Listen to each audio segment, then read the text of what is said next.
আকাশে মেঘের ঘনঘটা আর অবিরাম বৃষ্টি যেখানে স্বস্তি নামানোর কথা, সেখানে এক বুক আতঙ্ক আর বুক কাঁপানো ভয় নিয়ে দিন কাটছে চট্টগ্রামের আনোয়ারার শত শত মানুষের। উপজেলার দেয়াং পাহাড়ে মাথা গোঁজার ঠাঁই খোঁজা হতদরিদ্র পরিবারগুলো এখন চরম পাহাড় ধসের ঝুঁকিতে।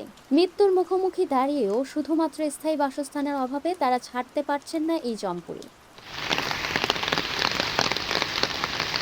স্থানীয়দের দাবি, পাহাড়ের পাদদেশে অন্তত ৩০০ পরিবার বসবাস করলেও অধিকাংশই অবৈধভাবে থাকায় প্রকৃত সংখ্যা জানা কঠিন। স্বল্প আয়ের এসব মানুষের অনেকেরই নিজস্ব বাড়িঘর নেই, আবার কোরিয়ান ইপিজেড এলাকা থেকে উচ্ছেদ হওয়া অনেক পরিবারও এখানে আশ্রয় নিয়েছে।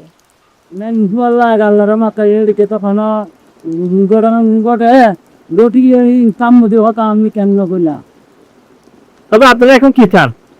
আপনারা যে নির্বাচন চাই আর একটু আর একটা পুঁজির পিছনে লই গেছি পরভারের আরা অনুমোদন দিই আর পরভারের বিকিনবার দেই আমি পাওয়া থাকতেও যদি এখন দিন দিতে হয় একটু তারা নিয়ে যায় তাদের আর ফুটারাম ঘুরেছি।